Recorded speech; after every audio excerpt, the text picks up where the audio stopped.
proud to be able to safely meet your information needs. Stay safe, stay informed with our favorite NMG publications. Hey, landlord! Landlord! Why must you call me in the morning? Why are you bothering me with several calls? Don't you know I'm a busy person? I was supposed to travel to Australia, but because of your endless calls, I've changed my mind. Now I'm going to Dubai to bring my wife some cosmetics before. To get this Kiza tune, dial star 811 star 717 hash. Musicians, artists, actors, poets, painters are some of the people who make up the creative industry in Kenya. They not only contribute to the GDP of the country, but also help in spreading of important social and cultural values. This was the first industry to receive a stimulus package shortly after COVID-19 was declared in Kenya. We also further direct the Ministry of Sports, Culture and Heritage to avail an additional support of Kenya shillings 100 million to our artists, actors and musicians. COVID-19, however, continues to ravage the industry, with the sector suffering from job and revenue losses due to the ban of public gatherings, cancellation of events and the closure of creative spaces. On Thursday, 4th June, the Nation Media Group will hold a live virtual Nation Leadership Forum on COVID-19 and the creative industry from 7:30 p.m. on NTV. With the help of a panel of experts, it shall delve into the effects of COVID-19 on the creative sector, the challenges and opportunities the sector is dealing with, and how a post-COVID-19 industry will look like. Nation Leadership Forum. Engaging society, impacting the nation. The Kenya Film Commission, in partnership with Techno Mobile, CDI Gadgets, Documentary and Reality TV, has rolled out the third edition of the Mobile Phone Film Competition. It is a competition for short films shot using exclusively mobile phones. To participate, you need to be a Kenyan citizen, have a smartphone that can shoot video in HD, be between the ages of 18 to 35 years old, shoot a film not longer than 5 minutes. The film should be in English, but if you must use any other language, please use subtitles in your film.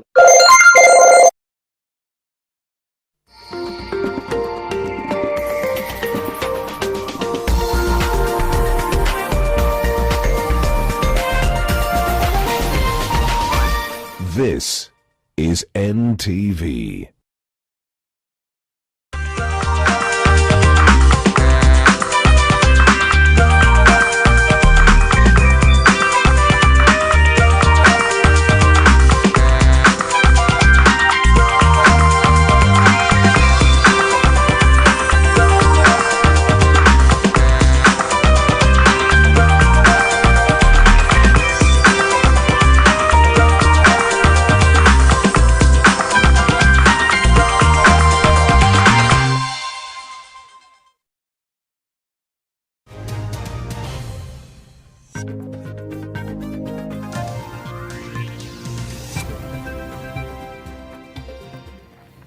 Hello there, very good afternoon to you. You're just in time for NTV At One. My name is Zainab Ismail. We do have all the stories that are making headlines across the country and beyond. Now, Chief Justice David Maraga has opposed a planned transfer of some functions of the judiciary to the executive. Maraga says an executive order issued by President Uhuru Kenyatta on Wednesday placing the Judicial Service Commission under a State Department was not only unconstitutional but also went against the spirit of the separation of powers. In the order signed on May 11th, the President reassigned functions and institutions among ministries and state departments, superseding the Executive Order No. 1 of 2018, issued in July 2018. It contained portfolio responsibilities and changes made in the structure of government. But Maraga, in a statement on Thursday, said the order cannot restructure or assign functions to the other co-equal and co-substantial arms of government and independent commissions. Maraga said the manner in which the judiciary operates cannot be subject of an executive order.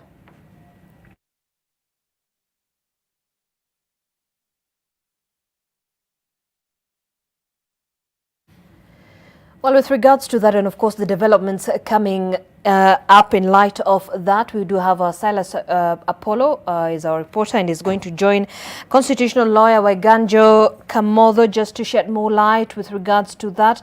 But we'll be joining him in just a moment during the course of this bulletin. Meanwhile, members of parliament from Northeastern have rallied their support around National Assembly Majority Leader Aden Duale as an onslaught is launched against him. The MPs who met early this morning said President Uhuru Kenyatta had expressed faith in Duale and anyone out to impeach him was greedy. NTV's senior political reporter Kennedy Mureithi with those details. With intense lobbying to oust National Assembly Majority Leader Aden Duale ongoing, he has retreated to his region for help. Early Thursday, MPs from northeastern Kenya held a closed-door meeting in which they resolved to defend Duale at all times and lead a spirited campaign against a move to unseat him. Kieni MP Kanini Kega has been collecting signatures in what he says is a no-confidence move against Duale. As of this morning, Kega said he had collected about 120 signatures, which he says was more than he needed. We want to assure Your Excellency that we have always been loyal to you as people from that region, and we will continue to be loyal to you, and we will obey and fulfill any instruction given by the party which you lead, Jubilee, and we shall be working with you. According to the MPs, President Kenyatta renewed his faith in Duale when he did not name another person for that position, and his decision should be respected. So we want to thank the President for retaining him, because there was a purge in the party last week, but this week. But I think that will be a reassurance that we have been again trusted with that, and we thank him. Duale has dismissed his ouster bid as a ploy by Kega to extort his fellow members whom he had promised positions and could not deliver. In a press conference Tuesday evening, Duale told the press President Kenyatta had already bestowed upon him the duty to steer the House in the right direction, including giving him the mandate together with the new whip Emmanuel Wangwe to restructure committees. I hope and pray that nothing else comes up from whatever the President has said. Nobody should try and undermine what the President has said. The Northeastern MPs, even those that had been allied to Deputy President William Ruto, have asked the President for forgiveness, renewing their faith in his leadership. We have a saying in Somali that if you lose your road during the dark, you retrace it during the daylight. If for any reason there is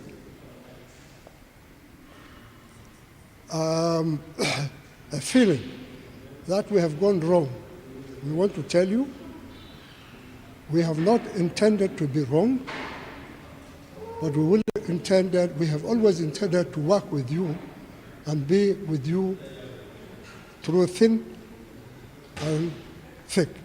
According to multiple sources, President Kenyatta had noted more changes will be made in Parliament in the next 2 to 3 weeks, and those against Duale are angling to present the signatures to him then. Kennedy Mureithi, NTV. All right, now, while the judiciary continues to fight for its independence, it is also preparing to reopen to allow for open court sessions. The Chief Justice says the judiciary is now putting in place strategies to enable this after the scaling down of activities in the wake of the pandemic. This comes as some courts across the country embrace technology to beat the backlogs. Courtrooms have seen the number of occupants dwindle in a bid to keep COVID-19 under lock. A session which would have seen more than 40 people waiting to hear their cases has now seen only 15 people allowed in at a time. However, virtual court sessions and open-air court sessions are now being embraced as part of the new normal in trying to secure the justice system amidst the pandemic. But there is still a backlog due to cases of petty offenders who have piled up at the police station and court dates being extended. We have come up with a resolution that the different police station OCSs do meet and agree on the way forward with regard to those people who are out on cash bail. They be given notice as to when to come to court. so that we can either use Kirigiti Stadium or Dumberi to have a number of them come and take plea on a certain date. And we hope that other agencies will come along to give necessary equipments to enhance the facial whatever hearings. Disputes are also being encouraged to be solved at police stations so that petty offence cases do not have to come to court. Remandees from various prisons will also be scheduled to go to court sessions on specific days of the week. However, this puts forward the question on whether the justice system will be compromised, as some cases may not be able to be heard. Chief Justice David Maraga held a virtual meeting earlier today with other presiding judges. It was agreed that each station will meet with the members of the Court Users Committee to discuss how to upscale the activities in line with the Ministry of Health guidelines. A statement will be issued by the Office of the Chief Justice regarding the judiciary's plans to increase open court activities. Gena Kirori, NTV. Now, Wiper leader Kalonzo Musyoka has urged President Uhuru Kenyatta to exercise caution while easing up restrictions aimed at reopening the country. The Wiper party leader says it is important that efforts by the government to reduce the spread of the virus are not eroded in an attempt to get the country back running. Speaking while receiving food donations as part of the Kalonzo Musyoka Foundation, the former vice president said allowing the country slip back to danger would put more lives at risk. Kalonzo said Kenyans should stand firm behind the government during this time so as to pull through and come out stronger together.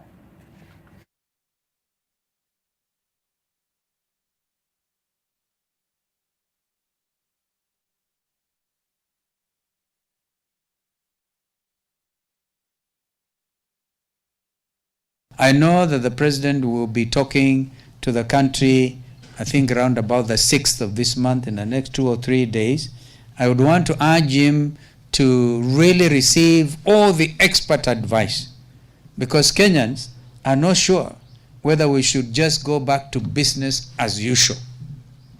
I sense a feeling that there's so much tragedy around this COVID thing that it may be too soon to run and say, get on with it.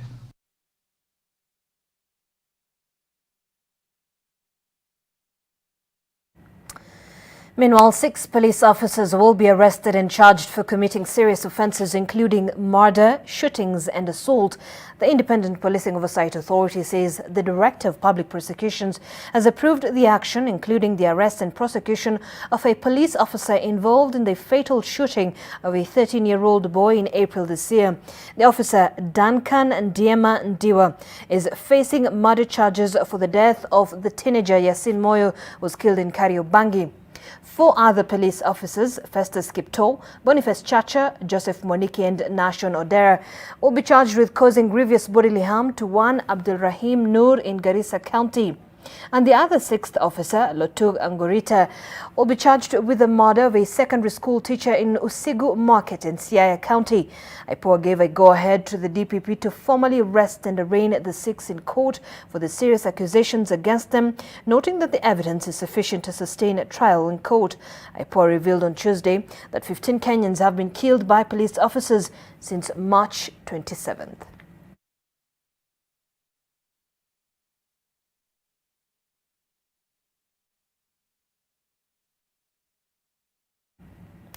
Now, the Office of the Attorney General has stated that they will reopen the process of marriage ceremonies at Sharia House after the Ministry of Health gives them the go-ahead. The inspection by the Ministry of Health is set to take place on Monday. If approved, marriage ceremonies will now take place with only 5 people, that is, the couple, their 2 witnesses, and the registrar. The marriages will also take place in open-air settings due to the COVID-19 pandemic. All applications and payments will also be done online through the e-Citizen platform. In the wake of the pandemic, over 700 couples have had their 90-day licenses expire, which will force them to reapply. This has also led to a backlog, which has necessitated the need for marriage ceremonies to resume at the AG's office. For somebody to conduct a marriage, it takes the marriage should take place within 90 days. So what has happened because of COVID, only 22 cases have not expired. Their timeline of 90 days, only 22 marriages have not expired. The remaining 793, the period of 90 days has expired. Now, in an effort to stop the reselling and reuse of face masks, traders at Roy Market have devised a way of sorting out disposable masks and safely dispose them. The traders have improvised trash cans that will be used to incinerate the used masks daily. Poor disposal habits have been cited as a high risk of contamination for children and people who have been picking them for reuse. The mini incinerators installation was part of a sensitization campaign on coronavirus for the traders. This is the gate of this. Itaharibu environment, hiyo ni kwanza, na ya pili itasambaza hiyo viruses, itasambaza hiyo ugonjwa. Kwa hivyo tunaleta kinga ya kudestroy. Now, well-wishers from all over the country have continued to support those on the front line in the fight against COVID-19. The police have continued to receive personal protective equipment, and some well-wishers have opted to give relief food to the vulnerable in the community. Take a look. As they put their lives on the front line in the fight against the pandemic, police officers are getting a boost from well-wishers. Today, a consignment of face masks, gloves, umbrellas and hand-washing equipment from the Harambee Circle. It's just to stand with the Kenya Police Service so that during this pandemic of COVID-19, our people are taken care of. The Deputy Inspector of Police lauded those who have continuously supported the police in delivering their mandate, especially during this crisis. We really appreciate what other stakeholders have also done, because we have received a lot of help from many stakeholders, many funds, individuals. We have been able to give our officers sufficient masks to prevent themselves. In Uasin Gishu, the Diamond Trust Bank has also donated dry food, soap and other basic items to the vulnerable in the community. 50 million has been given to the COVID-19 emergency response funds towards interventions for providing relief for vulnerable citizens. Msaada yote ambayo imetolewa katika hii kaunti ya Uasin Gishu itaenda kwa wale ambao wanahitaji hizi msaada zaidi. Leaders from all walks of life have encouraged people to support each other as we brave these tough times. Nayoma Sampao, NTV. All right, let's take a short break here on NTV at One. We still have a lot more we've lined up for you. Stay with us.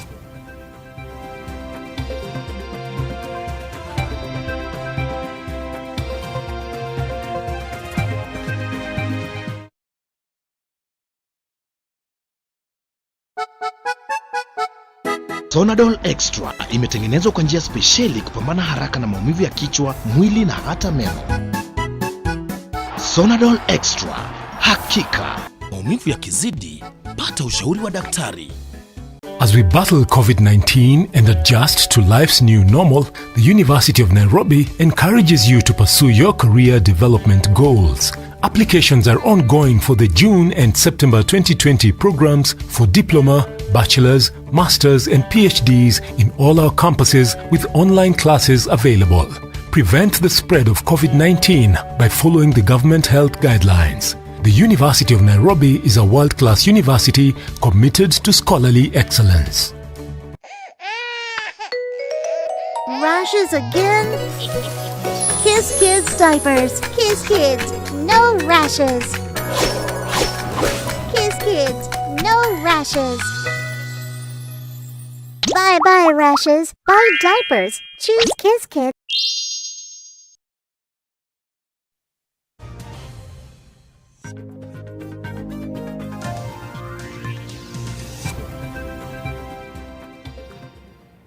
Thank you for staying with us. You're watching NTV at One. Our security apparatus in Njoro, Nakuru County are on the spot following increased insecurity in the region that has created tension among communities. In the most recent attack, one person lost his life in the conflict. NTV's Judith Cherono filed the details. The murder of 85-year-old Johanna Mushiri from Defo village in Joro is the reason this security meeting was convened. The murder, the latest in a series of insecurity incidents that residents now say is worrying. Watu wa bondeni hapa Rusiru, baada ya mzee kuuawa, wao ndio walitoka hapo kwa boma, wakaenda mpaka police post kuita askari. Baada ya kuwa wamekaa, wamejaribu kuwapigia simu na hawajakuja. Tunaulizana sisi na nini na wao? Wanarudisha mkasi ya Mungu nyuma kwa nini? Si watuambia ukweli. Residents accuse the police of laxity in enforcing the law and maintaining order and security in the area, a situation that has left them exposed to threats from gangs marauding in the area. The residents also say they cannot rule out elements of inter-community tension. Already some of them have fled from their homes in fear of attacks. Sasa solution yetu ni nini?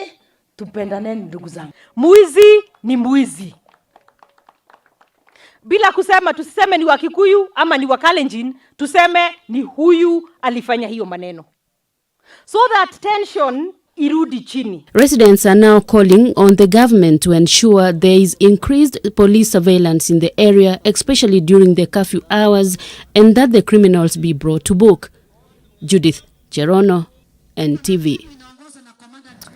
All right, thanks, Judith. Let's just go back to our earlier story where Chief Justice David Maraga, like I said, has opposed what they called a planned transfer of some functions of the judiciary to the executive, where he says an executive order that was issued by President Uhuru Kenyatta on Wednesday, placing the Judicial Service Commission and a State Department, was not only unconstitutional, but also went against the spirit of the separation of powers. And we have our reporter Silas Apollo now joining us live for more details. He is talking to constitutional lawyer Waiganjo Kamodho, who's going to shed more light on this development. Silas? Yes, Zainab, rightly as you said, it's actually not Chief Justice David Maraga only who's had issues with the executive order. In the political circles also, it has created a lot of tension and debate, especially after our talks went around that, the office of the president and the deputy president was collapsed together. And so the deputy president now is in the office of the president. A lot of talks in terms of what it means to have the presidency and what it means to have the office of the president. So a lot of concerns have been raised in the political circles. Of course, Chief Justice David Maraga also spoke about it.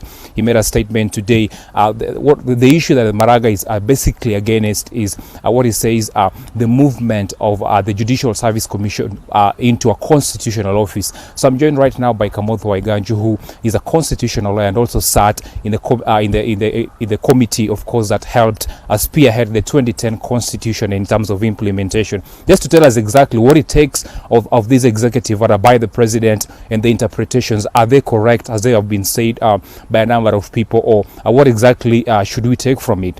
So Wakili, thank you so much for joining us on NTV. President Uhuru Kenyatta yesterday issued an executive order. What is your take exactly on the executive order in terms of the rearrangement of the structure of government? Is it a constitutional thing exactly, or what exactly should we take from it? One, I think it's important to recognize that this is not the first time that an executive order has been issued by the president. And there is surprising overreaction. And I think the overreaction is partly informed by two aspects. One is that there are certain changes that have happened in terms of the substance of the order. But those are fairly nominal in the sense that one sees some changes, the inclusion of the NMS, the Nairobi Metropolitan Services, in the office of the president. And then, a couple of changes in certain ministries. I think what has surprised people is not so much the law of the executive order, but the politics of the executive order. Because while all the executive orders since 2013 have talked about the presidency, the executive order was said to be issued by the presidency. The office under which the president and the deputy president lies was always called the presidency. That has changed. The executive order is now issued by the president, and the office is now stated as the office of the executive office of the president. In legal terms, that makes no difference. The issue, the office of the so-called presidency was always a legal myth. It was a political myth. because the president is a constitutional office and it is not a shared office. But politically it was important to give the impression that it was a shared presidency. I think this executive order restates the constitutional position that the presidency is not a constitutional office. The reality is that in the last couple of weeks, we have seen that statement made very, very clearly as to whether we have a presidency, a shared executive, or we have the president with a deputy. And I think that the executive order, from a political perspective, changes that. But in terms of real time, in terms of constitutional terms, that is not a big deal. And we've seen Chief Justice David Maraga coming out strongly, especially on the issue of the Judicial Service Commission, which he says should be left to the judiciary, that both arms of government should be independent as enshrined in the Constitution. What is your take on the matter, and especially President Uhuru Kenyatta placing the Judicial Service Commission under a state department? One, the CJ makes a correct position in terms of the constitution and the law, but I think it's an overreaction when he gives the impression that the president is reorganizing the judiciary, of giving it functions. Again, since 2013, all these constitutional commissions, the judiciary, parliament, have been in the executive order. They are always stated there. And the reason for that is twofold. One is that is the perspective from which the president, as the head of state, sees the structure and organization of all the arms of government. And that is important, especially because that executive order does not add any functions or restate them other than what is in the constitution and the law. So that is number one. But number two is something that people forget. In cabinet, when issues are raised, even in respect of these constitutional organs, who articulates their concerns, who pursues the issues in cabinet? Because the Chief Justice does not sit in cabinet, the Speaker does not sit in cabinet. So if you do not allocate a political responsibility in each of these organs to a cabinet secretary, their issues will never be articulated effectively in cabinet. So I think sometimes we are too suspicious. Maybe it's a COVID suspicion season, but sometimes we are too suspicious of what government does. And because sometimes we don't look at history, we then tend to overreact and assume something big has happened. In this one, I don't think it takes away the independence of the judiciary at all. I don't think it changes their functions. If you read the functions, they are the ones in the constitution, including, in fact, even all other constitutional commissions are in that order. And they are very clearly stated as independent offices and constitutional commissions, but cabinet secretary is given the responsibility of ensuring that the issues are articulated in the cabinet sessions. Okay, thank you so much, Okili. This is something, of course, we'd want to speak about on and on, but because of time, I'll hand over back to Zainab. Zainab, you heard him, he says there's nothing basically that changes in legal terms. Most of these things most of them are just legal jargons that have been used, here and there. But in terms of the constitutionality of these offices, the judiciary, the office of the deputy president, the relationship between the president and the deputy, most of these things don't change. So this is a conversation I will be having going forward, just to see what exactly happens. And of course, in our subsequent bulletins at 7 and 9 p.m. we'll be looking at this in more in-depth, just to interpret and state exactly what exactly is happening and what should we expect going forward. But for now, back to you, Zainab, in studio. All right, thanks, Silas Apollo. They're very interesting developments. Now, a DCI officer in charge of Embu North Sub-County has been detained by an Embu court for 7 days after being accused of raping a woman in his office. Gervasio Njeru is accused of raping a woman who was being questioned in his office. The woman had been arrested for receiving money by false pretenses. The prosecution asked the court to detain the accused for 1 more week as it carried out further investigations, including DNA testing, to ascertain the accusations leveled against him.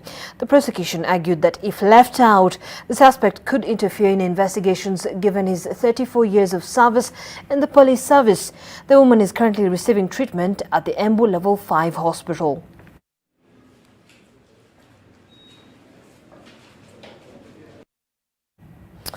Meanwhile, residents of Mukuru Kwa Ruben are complaining over the alleged harassment of residents by the Nyumba Kumi chair. This follows an incident where a Nyumba Kumi chairman allegedly assaulted a woman, destroyed her property and kicked her out from her house over an unresolved dispute. The leader is said to have further pressed charges against the woman and had spent 2 days in police cells. The ensued wrangles have galvanized residents to seek for justice in the area, saying that the chairman has been undermining the residents' incidents. The police have, however, said that they have not received any complaints over this issue, but are undertaking investigations to ensure justice prevails.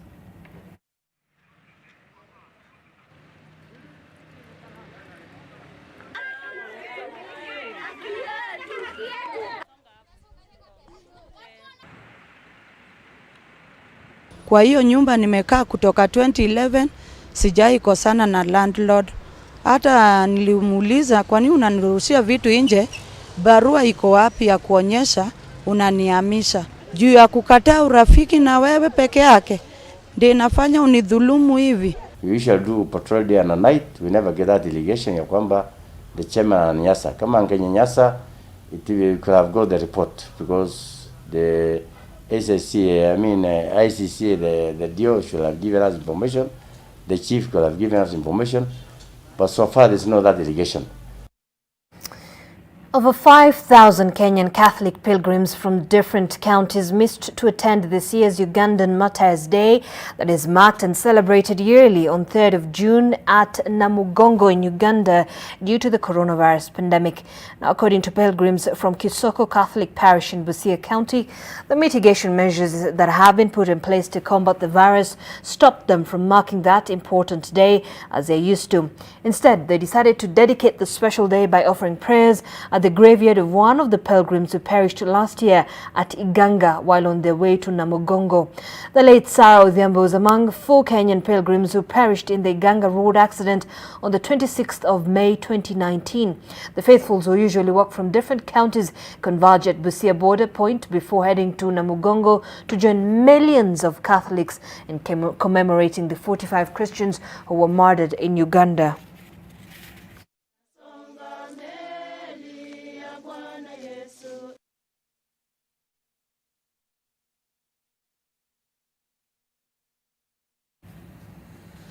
All right, and taking a look at some of our sports news. Parliamentary Committee on Sports is pleased with the pace the renovation works at the Nyayo Stadium is taking, and they are optimistic that the contractor will hand over the facility to the Sports Kenya upon completion. Led by Chairman Victor Munyaka, the committee has been on an inspection tour of various regional stadia in the country, including the Kipchoge Kinoru Stadium, Wote, as well as Ruringu Stadium. The inspection comes barely a week after Sports Cabinet Secretary Ambassador Amina Mohammed updated on the stadium that will be open for a virtual charity run between Kenya and Norwegian athletes on June 11th. Sluggish completion of works in stadia in the country cost the country dearly after it lost rights to host the African Nations Championship early 2018, with Morocco stepping in as a replacement. It's good investment to be protected. We need something known as crowd control, proper investment on crowd control and security within the stadium and the perimeter and the environs of the stadium, so that we don't have hooligans accessing any event within the stadium. So basically, if you control the vans who become hooligans, you will be able to secure the investment. Maybe yes. Chairman, as the facilities are, I think that way we shall maintain the standards, because the workmanship that we have seen here at Nyayo Stadium is very good. And what will only let us down is how to maintain that going forward. We have put up a team that is going to ensure that we finish the stadiums and also we continue with the maintenance. So we are prepared now. The challenge of money is overcome now. We have money and the fund has been supportive. So I don't think there will be a delay. Now, former Harambee Stars midfielder Titus Mulama has urged clubs to take care of their players in order to motivate them to achieve their dreams. Mulama played for Kenya in the 2004 Africa Cup of the Nations in Tunisia, where he scored a consolation goal in a 3-1 loss against Mali in Group B match. Ndio, shida ya Kenya ni moja.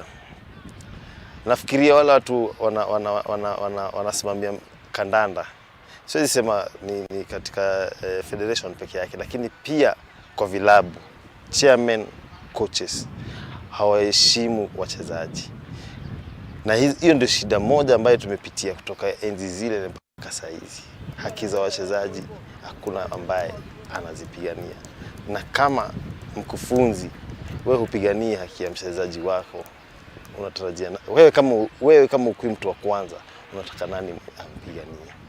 Unajua wewe kama chairman, mwenyekiti wa timu fulani ama president, kama upigania haki ya mchezaji wako akae vizuri, aishi maisha mazuri, acheze mpira kama ametulia, unataka nani ampiganie? Unajua, so hiyo imekuwa shida, imekuwa hizo ni kama changamoto tumepitia kutoka zamani, na naona mpaka saa hii bado zinatibuka. Kuna lile goli ambalo ulifunga, bado unakumbuka katika maisha? Mali. Moto sana. Ilikuwa ni goli moja safi na ilileta raha kwa sababu tulikuwa na coach mmoja alikuwa anaitwa Weche. Yeye pekee yake ndiye alikuwa amefungia Kenya bao katika ile kombe la Afrika, na ilikuwa ni penalty. Sasa alikuwa ametutisha sana na hilo bao lake. Kila siku mtafika siku gani? So sasa wakati nilifunga ile bao na ilikuwa tena ni ya kukomboa, ilikuwa nile unaona ni kama sasa timu imerudi na kuna vile kuna uwezekano wa kushinda hiyo mechi. Sasa ilikuwa ni bao moja ya raha sana, ina historia yake. Now, the English Premier League clubs will meet this afternoon to discuss what should happen if the season is not completed. All clubs will be given a say in a detailed debate over how to finalize the league table if the season cannot be completed, though it is widely expected that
from the Ministry of Health with regards to the situation in the country on the COVID-19. Stay with us. We also have a lot more we'll be analyzing later on in our subsequent bulletins. My name is Zainab Ismail. Do enjoy the rest of your afternoon and stay with us.